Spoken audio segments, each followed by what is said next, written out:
इतना घाटा हो रहा फिर भी लोग क्यों ट्रेडिंग कर रहे हैं? नमस्कार नीरज जी। नीरज जी देखो, रिटेल निवेशक को आई थिंक ब्लेम करना सबसे आसान काम है। ठीक है, उनकी तो प्रॉब्लम है ही और वो अपनी जेब से पैसा भी गंवा रहे हैं, they are the affected party.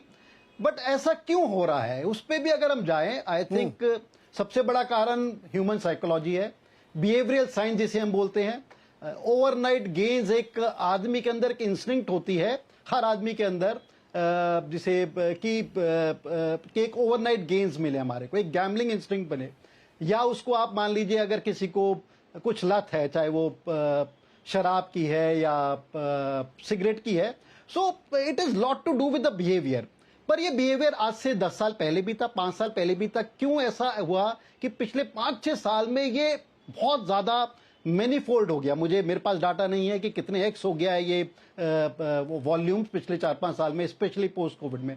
तो उसके अगर हम कारण देखें, जो कि हम रोज अपने डेस्क पे देखते हैं, हम अपने आसपास देखते हैं, अपने क्लाइंट के साथ देखते हैं, अपने मित्रगणों के साथ देखते हैं, एक तो जो पिछले 5-7 साल में जो स्प्रेड ऑफ इंटरनेट हुआ, इजी स्प्रेड ऑफ इंटरनेट, गली गली कूचे कूचे में, आई थिंक शायद अगर हम उसको ऑन अ लाइटर वे करें तो शायद जियो, भारती, आइडिया, ये भी आई थिंक एक कारण हैंगे कि बहुत आसान और बहुत सरल इंटरनेट गली गली में मिल गया।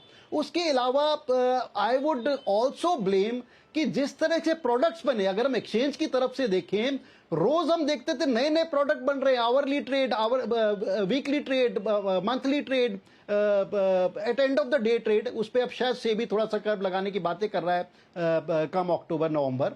उसमें बहुत इजी प्रेडेट्स बन गए थे। दैट मीन्स एक्सचेंज से भी ब्रोकर, सब लोग ये चाह रहे थे कि वॉल्यूम बढ़े, ऐसे ऐसे नए प्रोडक्ट बढ़े, और उसमें एंड गेम में आई थिंक जो एक रिटेल निवेशक था या रिटेल ट्रेडर है, निवेशक तो नहीं वर्ड यूज करना चाहिए, ही वॉज द लूजर।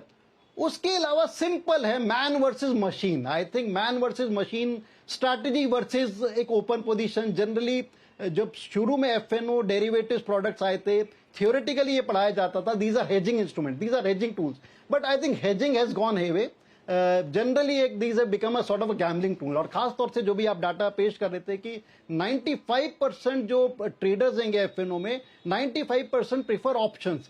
और उस 95% में से भी आई कैन इजीली से, out of my personal experience, 90% do not even know कि ऑप्शंस किस तरह प्ले की जाती है, किस तरह की करी जाती है। I think they are just playing just as a call and put simple कि हम at end of the day या at end of the month हम इसको देख लेंगे, तेजी या मंदी खेल रहे हैं। स्ट्रैटेजी नाम की कोई सवाल ही नहीं है। और ये जो बड़े प्लेयर्स हैं, जिसमें आपने कहा कि चाहे वो इंस्टीट्यूशंस हो, चाहे वो प्रॉप डेस्क हो, चाहे बहुत बड़ी बड़ी कंपनियां हो, I think they are employing best of talents. बड़े बड़े अच्छे अच्छे टैलेंट IITs वगैरह से पिक किए जाते हैं हर साल।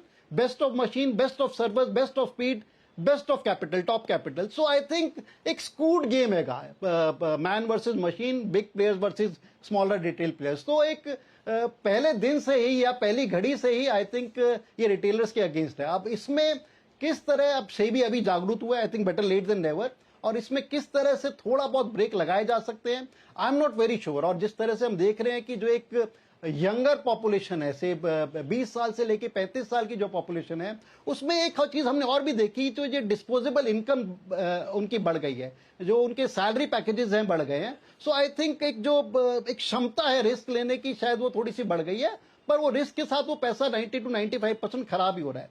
सो बहुत सारे समीकरण हैं इस चीज के। बेसिकली ये ह्यूमन साइकोलॉजी से रिलेटेड हैगा, इजी एक्सेस टू ट्रेड्स है, ब्रोकर जिस तरह से फैल गए हैं कंट्री में ऑनलाइन बेसिस पे, जिस तरह से easy at any point of time you just press your button, press your mobile and you can do the trades. ये सारी चीजें आज से 7-8 साल पहले नहीं थी। उसका जो एक आई थिंक डिस्ट्रीब्यूशन हुआ है, that has happened more in last 5-6 years। तो ये सारे कारण हैंगे, इन सारे कारणों का ये समीकरण हैगा, and definitely it has got to do with behavioural science, and it is man versus machine, जिसके अंदर आई थिंक जो रिटेलर है डेफिनेटली लूजर रहेगा, और they just cannot find the strategies, cannot find the machines. Okay.